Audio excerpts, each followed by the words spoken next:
In this conversation, you are going to learn how Joel Monk creates those moments that spark with creativity and insights, and how he focuses his awareness on what's possible in those moments. As an artist, a DJ, an executive coach, and co-founder of the coach training organization Coaches Rising, those moments and the possibilities that emerge from them have been so important in Joel's life. You know, I feel moved to think about it because her garden is resplendent. People will walk past our house and just stop and look at the flowers. Just for a moment, they're touched by the beauty of these flowers. And my mother would bring that same quality to the plants, you know, just loving them and appreciating them. That's that quality, really. It's another tending to the emergences. You know, I'm just loving what's in front of me, whether that's a piece of a blank canvas or a crowd and the music or a podcast guest. You know, I think it shines through there. And Joel shares how he shows up and creates those moments with his clients, his colleagues, and the important people in his life so he can fully experience what emerges next. And Joel speaks to how those moments are more available to us if we bring our awareness to them. In a way, Roger, I think what I'm getting to is like this, for me, is tending to the emergence, what we're doing right now. It's like there's something arising in our conversation, in the way we're speaking, that for me is deeply inspiring and has revelation and insight inside of it. Hi, I'm Roger Kastner, and I'm the host of the What Do You Know to Be True podcast. The invitation in these conversations is to become inspired from our guests, to discover our own superpowers, to unlock our own potential and possibilities, and make even more meaningful impact in the communities we serve. If you're ready, let's dive in. Hey, Joel, thank you for joining me today. I'm really excited for the conversation we're about to have. Yeah, me too, Roger. Very happy to be with you and explore this topic. I'm excited to learn more about your superpower of tending to the emergent. I first became aware of you when I signed up for a Coaches Rising course earlier this year. You are the co-founder of Coaches Rising, which, for those who don't know, is a global community of over 6,000 coaches. You are an executive coach and the host of the Coaches Rising podcast, which I've come to love the conversations you have with world famous and boundary expanding coaches. It's helped me think about my coaching practice, and it gives me things to talk about with my coachy friends. So it's definitely a plus in my podcast listening repertoire. But before we get too far, what else is important for us to know about you? I deeply care about the coaching community and the role that coaches can play in our times, and tending to people as we move through these challenging times. You know, I've just been on a lifelong journey of deep introspection, meditation, spiritual practice.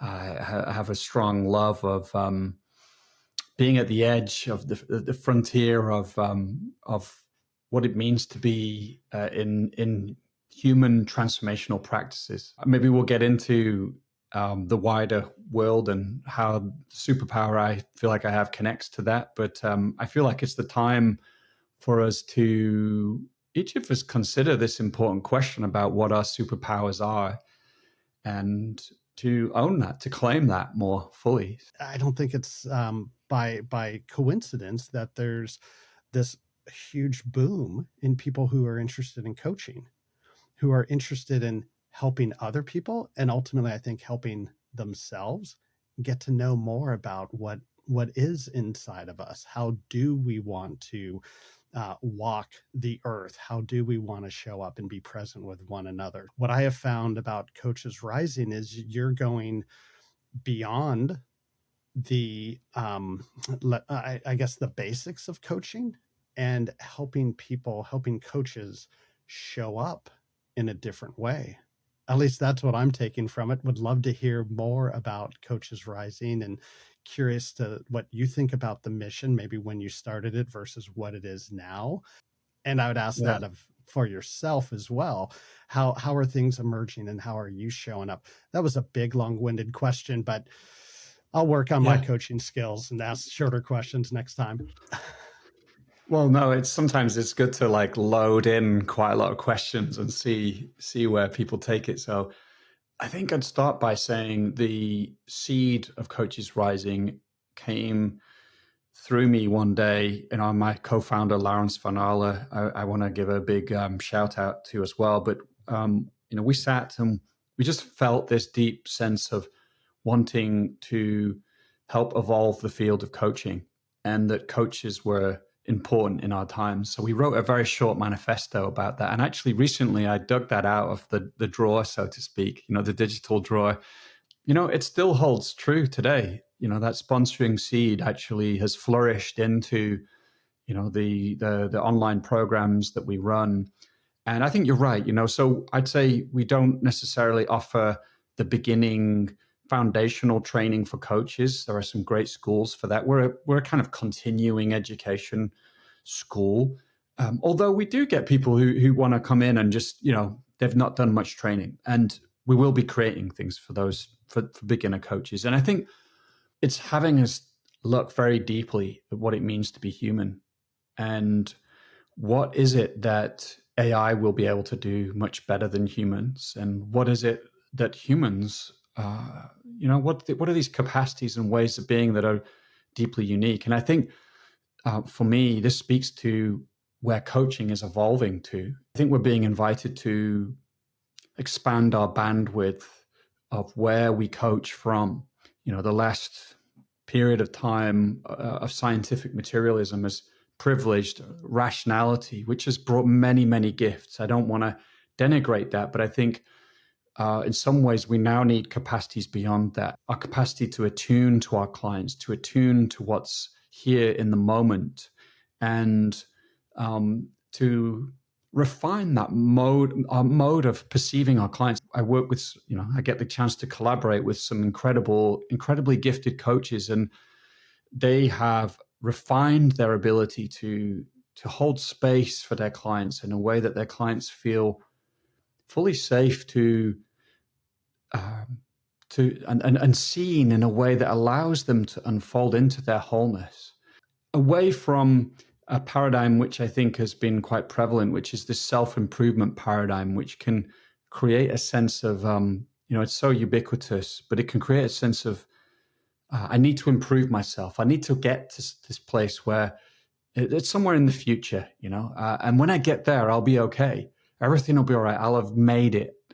But we never quite reach that place. And actually, this self-improvement paradigm can compound a sense of deficiency, that we're not okay right now. So this move for coaches to expand their bandwidth into their embodiment, into this sense of meeting our experience as it is. And then from that place, when we find we let things be just as they are, we bring curiosity, then our experience begins to unfold. And insights and revelations come that are qualitatively very different than if we're just trying to effort to improve. I think that's where the field is going. And I think that's, collectively where we find the kinds of insights and collaborations that humanity needs as well to thrive in our times as well. I love how your superpower, tending to the emergent, is coming out in what you're saying. I think it's also it sort of jumps off the page when I read your bio, when I listened to your podcast and listened to you talk. I'd love to hear how you describe, how you think of your superpower, and how you would define tending to the emergent. For me, I've always been most passionate and alive around these experiences of attuning to, and I can give very concrete examples in a moment, but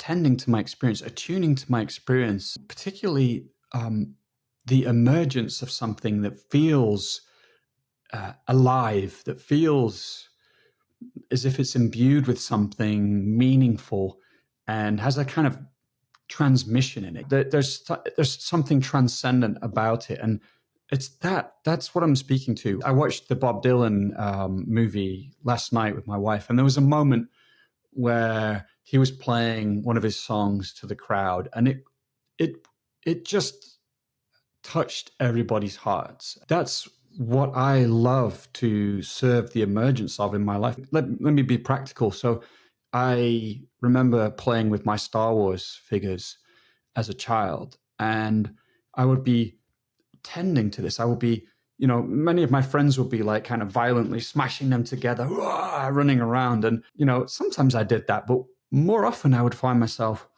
kind of rearranging the figures into some kind of constellation that felt just right. And then when it was ready, I was like, that's it. Later on, I went to art school, and I remember being in my art studios and just getting into these flow states, enraptured by the emergence of the combination of colors and patterns and form, and that relationship to it. It was just a deeply meaningful experience. I was a DJ in nightclubs.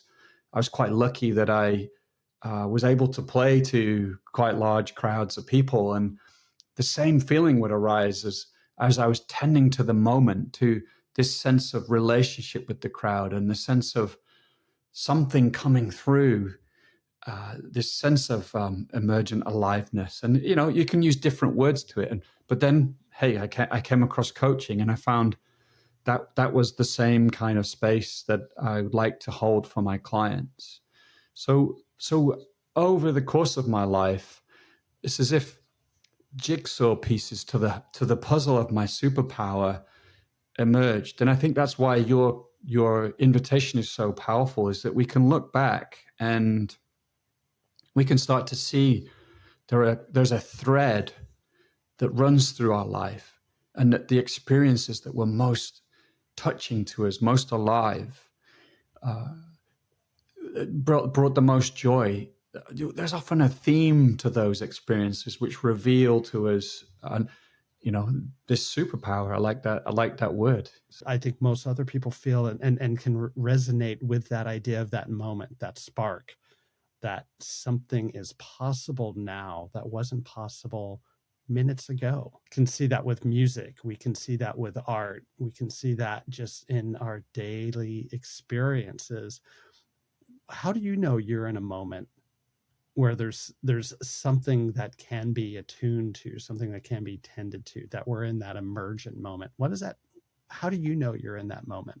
In my earlier years, I just didn't really know that's what I was doing. I just did it. So I just went to the art studio and I made art. And sometimes it was really frustrating, and actually I didn't feel that feeling at all. But then the more I brought myself to the act of making art, the more I opened to that experience. And when it caught, it was like as if I'd do something and then it would open up that space. It'd be like, it's here.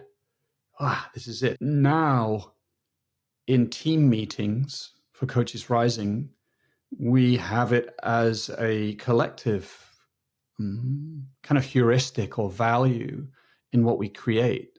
So we say, hey, are we feeling this one? Are we is this thing we're talking about and wanting to create, does it feel like it's imbued with this sense of magic and this sense of inspiration and passion? And if it is, then that's value, and if it's not, then we're off. How come? The other thing I wanted to say about that is, so it's as much about creating the experiences for yourself that have that arise. And I think, sometimes we just don't do that. And, hey, I'm not biased to say that everybody should do what I've done. I used to feel more like that, we should do this, but there's something about creating experiences that evoke our superpower too. Once I was in a conversation where we were talking about that feeling, that buzz, where it's almost like someone has just plugged their guitar into the amp, turn the volume up on the amp, and you just hear that buzz. Before a note is even struck, like that's the moment that something amazing is about to happen. What conditions do you find need to be true for those moments to happen more often? This is a really important question for me. I have made it important in my life to have space. And I know times where my calendar takes over, my to-do list seems to take center stage, and there's a certain mode of being, getting things done, solving problems. And of course, it's useful to get things done and solve problems, but if that becomes the dominant mode, it can take me away from the space that's important to connect to this. Daniel Priestley is somebody who I love to read his books. He's a kind of marketeer, but I think he speaks beautifully to entrepreneurship. And he speaks about vitality being one of the key assets as we move forward in our time, that will differentiate entrepreneurs and people who create. Are you creating from that sense of vitality and passion? Therefore, I think that's one of the first places I would go is, are you busy all the time? Have I been busy? Am I busy doing stuff? And it detracts from that. I think the other answer to that question is, this is why coaching, I think, is so important. And this is the work I do with my clients, that earlier on in our lives, that superpower is there, but it can be compartmentalized. And maybe that's one of the things in childhood, it can often be there unashamedly. But then we become socialized, and we inherit ideas of what it means to be successful from our caregivers, from parents, society. At the same time, we develop patterns that have an intelligence to them. They keep us in a sense of connection and belonging, but they pattern over the openness, the aliveness, the presence within which our superpower can be more fully expressed. So I think over the years, as I've done more healing work, integration work, coaching, therapy, it's created a sense of some of those patterns have integrated and healed. And so the energy has been liberated. So I find myself more and more in those moments of being in my superpower. It's as if the veils which limited it or compartmentalized it have been metabolized, and now it can be freed more fully. So I think that's a valid way to look at it. It's like there's the developmental path of, over a lifetime, embodying your superpower more and more, which is integrative work. And then the immediate possibility in any moment to tap into your superpower. It's radical. It's like, do I choose to tap into that right now? Not to make ourselves wrong when we don't.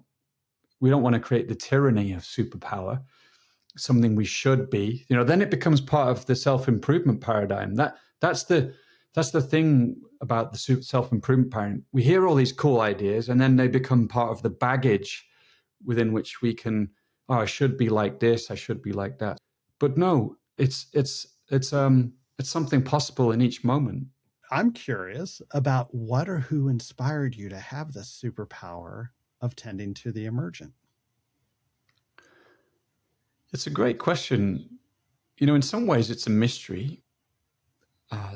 It's hard to track exactly what inspired me. And then, of course, my mother came to, well, not of course, but then my mother came to my mind. And of course, I say of course because we are so touched and formed by our parents. And my mother, she had this way of loving me, which felt so unconditional and attuned. She was not in that place all the time. It's just as I'm a parent. I'm not, we all have our edges. But when she was in that place, I remember feeling interesting. I'm going to use this phrase because it points to one of her hobbies, but I kind of bloomed, there was a sense I could just open, and it was fully safe. And so I think there was an element of this kind of, she was holding space for me, through that way of loving, through that way of tending to me. And it's interesting because her hobby, one of her great loves in life, is growing flowers and her garden. And I feel moved to think about it because she her garden is resplendent. It People will walk past our house or their house and just stop and look at the flowers. It's like it breaks through the habituation of their day, and just for a moment they're touched by the beauty of these flowers. And my mother would bring that same quality to the plants, just loving them, loving them, and appreciating them. And I think that's that quality. Really, it's another tending to the emergence. I'm just loving what's in front of me, whether that's a piece of a blank canvas or a crowd and the music, or a podcast guest. I think it shines through there. So that's really beautiful. I'm very grateful to my mother for that.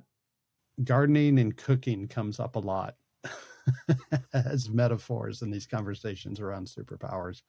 I find that fascinating because what I realized when I was thinking about our question, our topic today, it's really about relationship.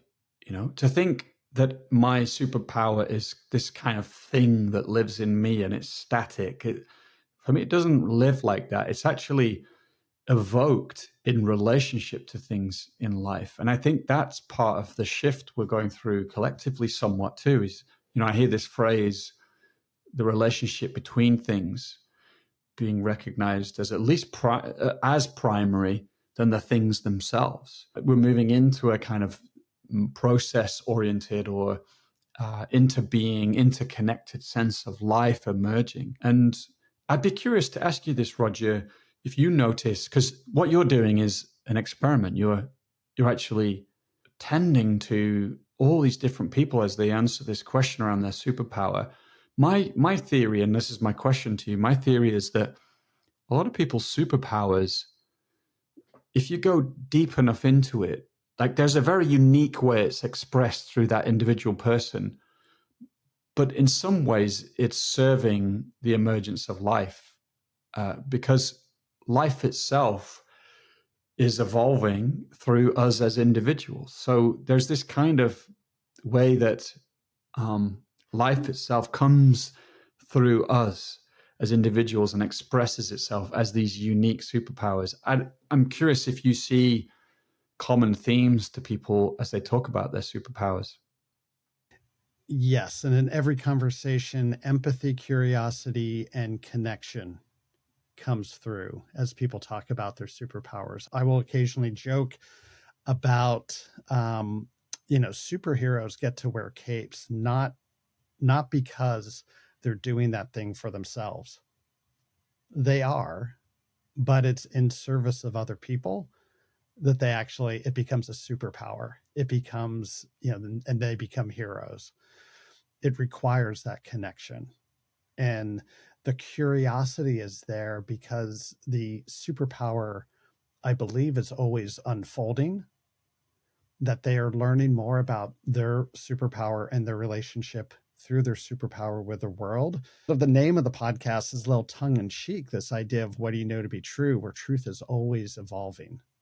Like the impermanence of life, and hopefully things are moving in a progressive way. One of the patterns that has emerged in these conversations is this superpower actually started off typically as an unmet need from early in development. There is something there that was missing. Now, it could have been something that was either from a bad experience, a trauma, or it was just something that wasn't present. And then individuals find a talent or a thing that they do that tends to that unmet need, which then they want to do more and more of that thing because it's part of their healing. And it's, cliche, but the 10,000 hours, the more you do that thing and you get better at it, the more it's healing. It becomes a superpower the moment you do it in service of other people. And I would say about 9 out of 10 times that's the arc. Um, and every once in a while, I talk to someone like yourself where it wasn't, at least what I'm hearing is there wasn't something missing. There was something that was, whether it was from your mom and your mom being, attending to the emergent, and you saw that, role modeled, and it's like, yes, this is for me. I'm going to do more of it. And then it shows up throughout life. I've talked to a couple people who've had that experience that, you know, something was so true to their core that they just wanted to amplify it through their experiences in life. But I would say, most times that superpower actually starts from that moment of unmet need. So I'd love to speak to that. And Yeah. I just want to share, first of all, my whole body lit up when you talked about that you're noticing that empathy and connection and this sense of serving others is core to a lot of people's superpowers. I think that's remarkable. This is why I think superpowers is so important in our times, because we've kind of, there's a pandemic of loneliness and a kind of hyper individuality. And, particularly in the West, we've privileged like the individual and individuality. And it can lead to this sense of like, I'm just me in this isolated world. I stop where my skin stops, and I think this is that view that I articulated a little while ago, where we're being invited into a sense of relatedness and service and empathy and connection. And that's a collective superpower that humanity has. And so, just amazing to hear you speak into that. I'm saying this out loud now, so I've not thought this before. So I just remember feeling lonely at times as well, feeling confused, feeling like I needed to prove myself. That in order to be valuable, I needed to be something, to do something. And then maybe I looked around. I was lucky to be surrounded by some quite amazing people, very intelligent people, and so for a long time I felt like I need to be intelligent and articulate.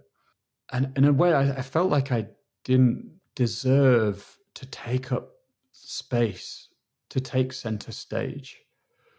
So I think, and I'm really thinking this out loud, actually, it's really beautiful, Roger. This is the beauty of the power of questions and coaching. So I really think those moments when I was initiating my superpower were ways that I could be privately just expressed, there was no demand. I didn't need to be something in order to be valuable. It was just me playing. And there was, in a way, an innate sense of value. The value I felt came from the inside out, but I didn't know that at the time.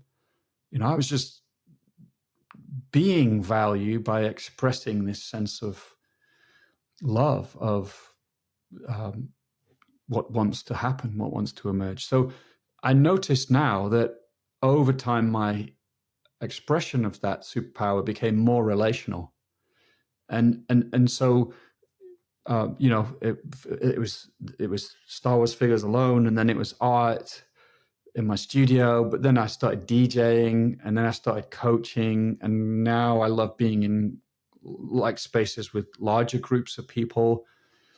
And so that's the connection I make to your question, really, is like, I think it's been a way for me to find that sense of expressed innate value. It's uniquely me, but it's also arising in love of being in life, intoxicated by this incredible, remarkable experience of being alive. Sometimes I have a young daughter, and she's the way that I just get blown away. I'm like, wow, this is just a miracle. It's important for me to remember that in these times when you look at the news and it's like, oh my God, but it's a miracle. I think there's a little bit of synchronicity around this, around like we are innately valuable, we are innately connected, um, and we just need to be able to see that. And it takes work, it takes the internal focus, but to your point, it takes the external focus as well, of seeing one another, of seeing the miracle of life in and of itself, of these connections. And that's where I think going back to empathy, curiosity, and connection really plays in, and why it shows up in superpowers, because how could it not? I mean, it's a really powerful reflection, Roger, in that we where we hold this superpower conversation from.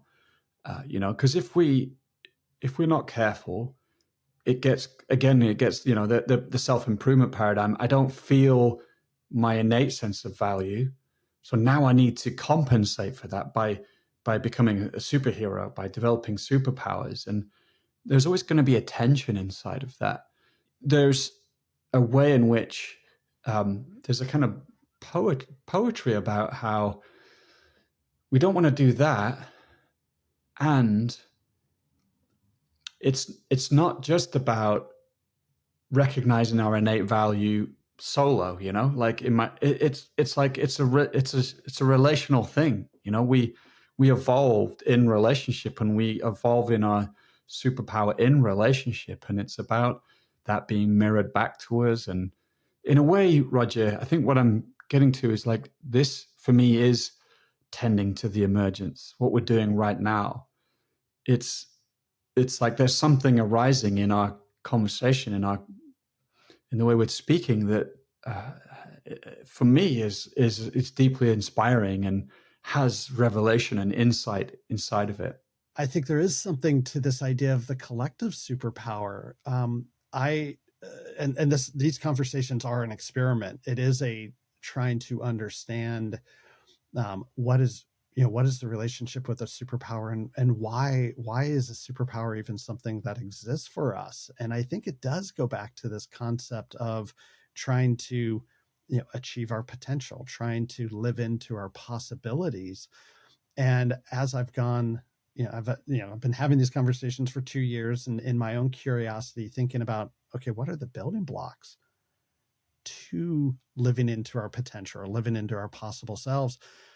And the first set of conversations, it was really clear: purpose, relationship between superpower and purpose. Purpose gives our superpower a North Star. When I was talking to someone about purpose, they were talking about the role of joy, and joy being a fuel for us living into our superpower. So, yeah, joy is a building block, not only an output or an outcome of being in our superpower, but also motivating. Like, we know we're going to get joy. It's that dopamine, the anticipation of getting the joy, that gets us to do the superpower. Next, I think hope plays a big role. And I'm using the Charles Snyder definition of hope, of the belief in our goals, in our path, and our agency. Um, we need to have that sense of, okay, we can make change happen. We can deploy our superpower. Then adaptability comes in around resilience and growth mindset and learning agility. And we could go down the path of the self-improvement paradigm, or just the ability to learn something new, to show up differently in a place that demands us to show up differently. After that, I think well-being kicks in with the sense of, mental, emotional, physical, social, and spiritual fitness. Not health, but fitness. These are all things we have to continue to work at to maintain a certain level of health or fitness. After that, I think it's courage, because we could have our North Star. We could know where we get our fuel. We could believe in our ability to affect change. We can, be adaptable and resilient. We could be healthy. Sometimes we just need to kick our ass out of bed and get in the arena. And that's where courage, I think, shows up for so many of these superpowers. And lastly, this last piece, and I think I only came to it maybe about 6 months ago, when I heard a critique of Maslow's hierarchy of needs. That the hierarchy of needs, the critique was, it's focused only on self, only on what I can do. And we know we don't do anything by ourselves. It's always in community, it's always on a team. It's either, it's both the team that help, or the teams that help us got to where we are today, and the teams that we're on today that we get to flourish, that we get to demonstrate these superpowers. And it'll be the teams and communities we're in tomorrow that help us also continue to grow. And I'm really fascinated by this idea of not only what teams can do for us, but I think really the path is, what can we do for teams? How do we show up as a good teammate? How do we show up as a good member of a community? I think that not only helps other people live into their superpowers, but I think that's where our superpower begins to flourish. So I love the words that you use, the collective superpower, because ultimately that's something that's emergent for me. And it's also always been there, because a superpower by itself, without relationship, is not really a superpower, it's just a power.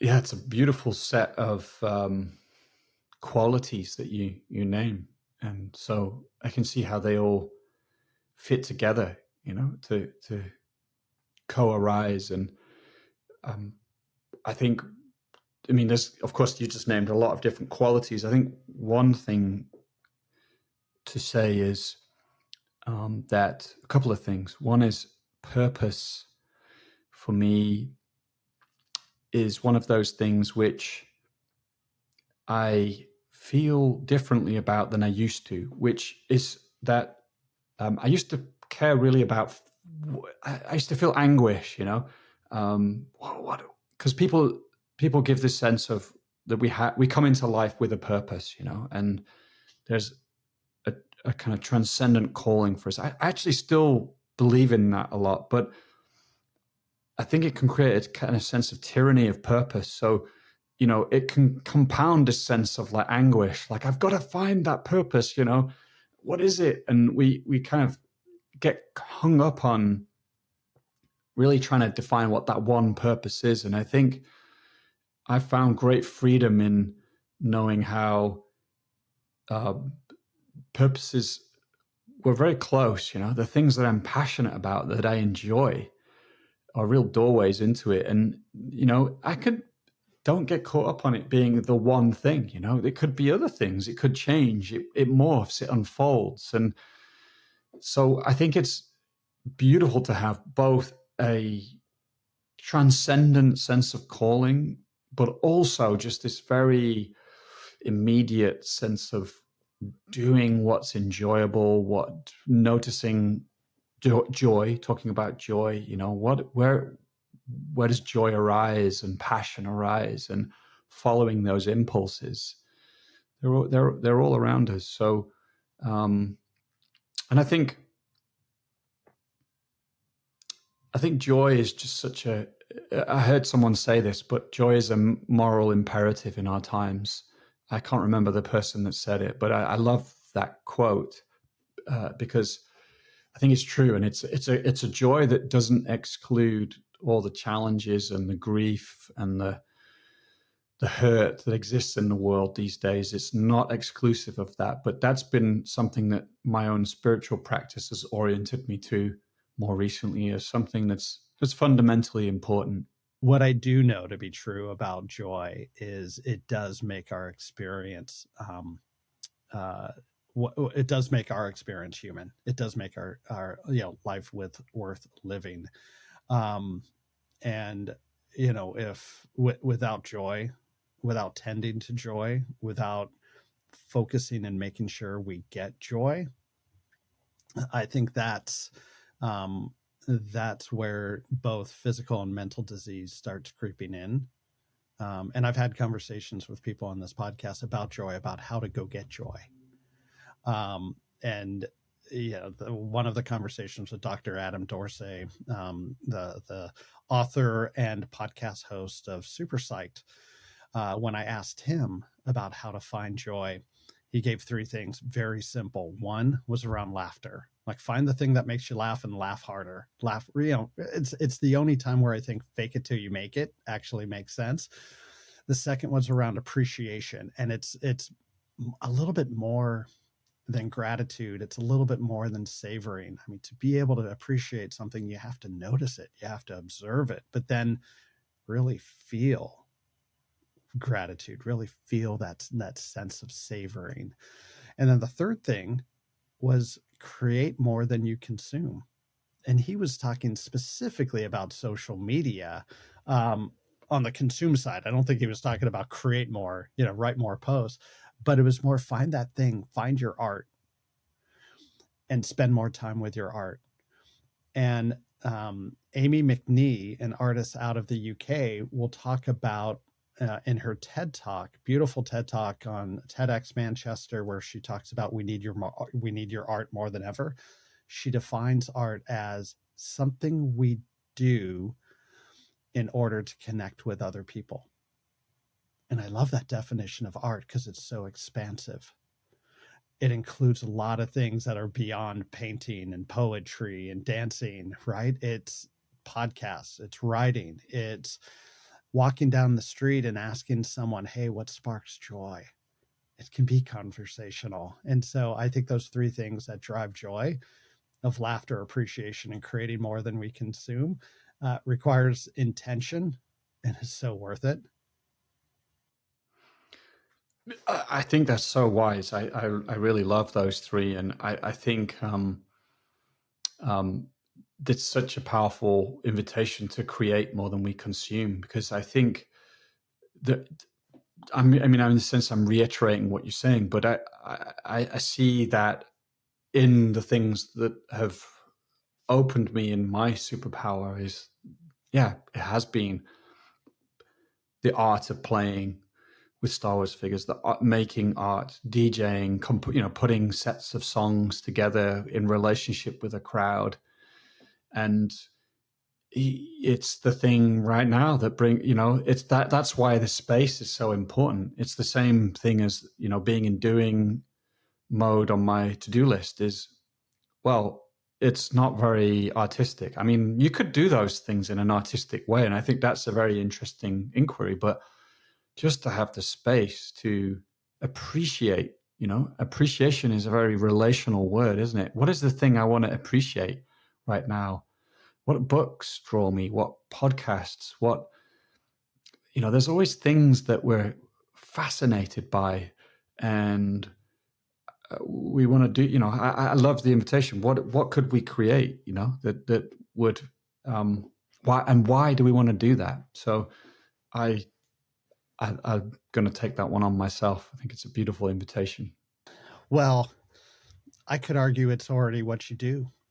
To tend to the emergent, you have to be in that space of creativity. You have to be in that space of curiosity. You have to be aware it's emergent, and then you have to be open to possibilities. And you're in the creator's chair at that moment. That sentiment of create more than you consume is fundamental to your superpower. When we turn towards making art, there's a sense of feeling that comes online which brings that sense of well-being that you point towards, and hopefully we even enter kind of flow states within which they're incredibly inherently meaningful experiences where we can often create great things, and so making space for that is very important. So, Joel, in this moment, what do you know to be true about your superpower of tending to the emergent? It's like an intimate friend in a way, even though it's who I am, and I know that I want to give it space to create more than I consume. And in a paradoxical way, my value, it doesn't depend on it being expressed either, even though as I've done that healing work, as I've felt my innate value, the more it's come online, it's a choice too. It's not a choice that everyone has to make. What did you believe early on about your superpower that you've come to learn is not true? It's this thing that I need to express, and if I don't, then mm, I'm not valuable, I'm not worthy. So it was coming from that kind of that sense of self-improvement paradigm where, I'd kind of look to others and compare myself. That sense has just fallen away. Like I feel a lot more relaxed around it. And um, I think the other thing is, and it's the same side, it's a different side of the same coin, but to see more and more that when I get out the way, then my superpower flows more easily. So it's not really about me in a sense.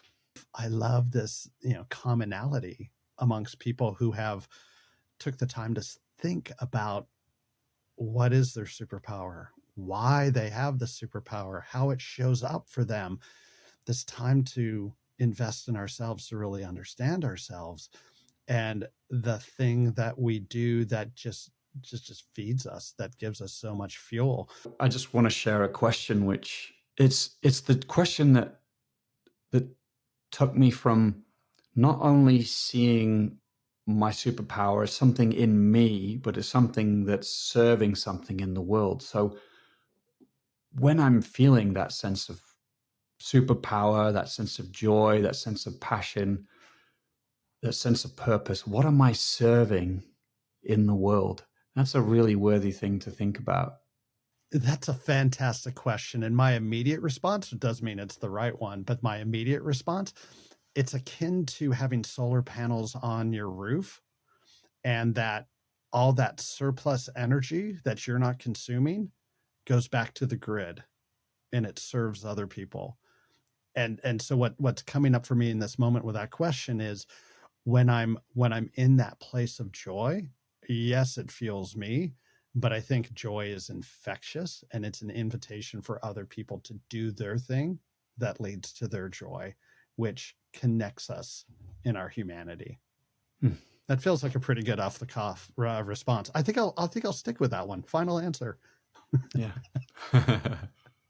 So, Joel Monk, what's next for you and your superpower of tending to the emergent?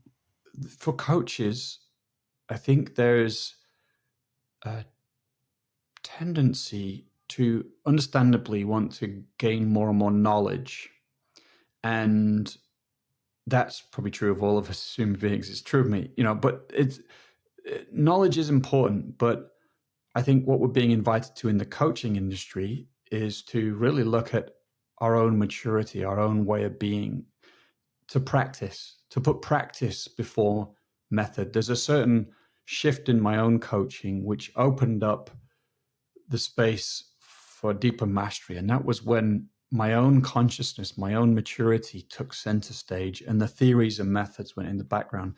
So this is a preamble to answer your question. What I'm wanting to do with my superpower is to invite coaches into a space where we are in a practice of tending collectively to what wants to emerge through us as a field in these times, in response to these times. I've been in spaces like this, and I found it incredibly potent and powerful. I think this sense of communitas, this sense of transcendent collective experience that can arise in those types of experiences is meaningful and rewarding, and opens us into a deeper expression of what it means to coach. Joel, are you ready for the lightning round? Yeah, I have no idea what it is, so I'm up for it.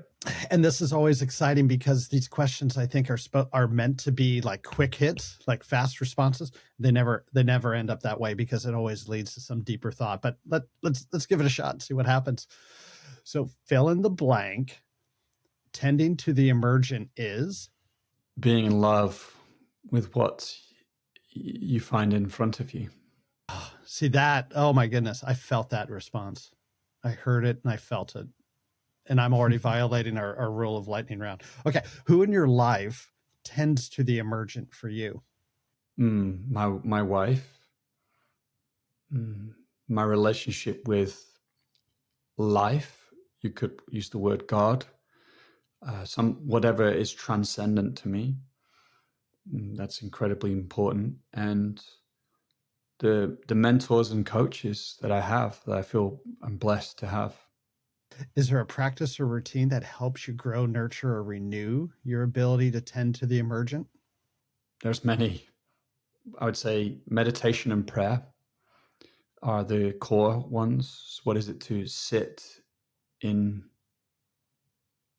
and rest in this moment without trying to control it, and to attune my heart to what's most alive inside of me, and to um, open to the grace of life as it wants to live in me. Is there a book or movie that you recently consumed or watched that you would recommend that has tending to the emergent as a theme? This just randomly comes to me. I watched this documentary about Bob Marley, and I've been trying to find it again. It's not the movie; it's a documentary. There's this footage where he's on stage in Zimbabwe, and there's actually I think some kind of disturbance in the crowd. I know it's a riot or some kind of violence, and so the crowd disperses, and the band are scared, and they run off stage, and Bob is just there alone, and he's in a kind of trance. He is transmitting something transcendent. He is consumed. His heart is consumed with his mission, what he wants to transmit into the world. And it moved me to tears. I wept as I saw that. And that somehow comes to me when you ask me this question. Joel, if an audience member wanted to follow you or ask you a question, where do you want to point them to? I think the two places I would recommend, one is on LinkedIn. You can find me there. And so, yeah, just search for my name. And then I'd love to hear from people if you feel touched by this conversation. I'm just really open to swapping messages.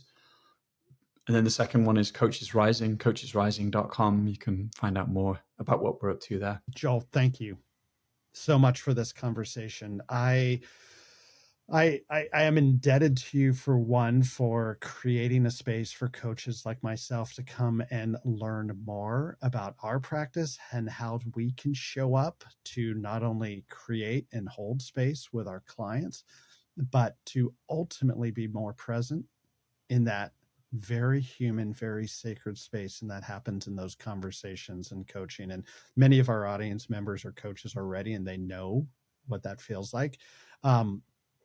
And like it's just such a wonderful thing that you've done to create, because the courses, the podcasts, the articles, they are so much focused on where we're at today and what's emerging, allowing us wherever we are to step into that space of emergence. So one, thank you for creating something that is super valuable for me and the coaches I know that utilize Coaches Rising. And thank you so much for this conversation, because it's wonderful to be able to talk about these things, these superpowers, your experiences with them. I love the questions that you asked me, and just being able to grow my understanding of my relationship with my superpower through understanding your relationship with your superpower. And you are a deep thinker. You are someone who, you're on that edge of emergence of coaching, something that I'm just starting my journey with. And yet it's lovely to see you be that, not only the role model but also the pioneer in that space of inviting us to show up more fully present and more self-aware in those spaces. So thank you for being here. Oh, I'm touched by what you share, Roger. That's really beautiful. And yeah, I just really care about the things you named, and just want to express my gratitude for the way you held this space, and what you're up to in the world as well. So just a big thank you from me. Thank you. Take care. Bye-bye. Bye-bye. Thank you all for being in this conversation with us. And thank you, Joel, for sharing how we can attend to the possibilities that are emerging in almost any moment. The question I'm asking myself now after the conversation is, what areas of my life can I be more present to the emerging possibilities of that moment? What Do You Know to Be True is a Three Blue Pens production, and I'm your host, Roger Kastner. We are recording on the ancestral lands of the Duwamish and Suquamish people. To discover the ancestral lands of the indigenous people whose land you may be on, go to native-lands.ca. Okay, be well, my friends. And as always, love you, mean it,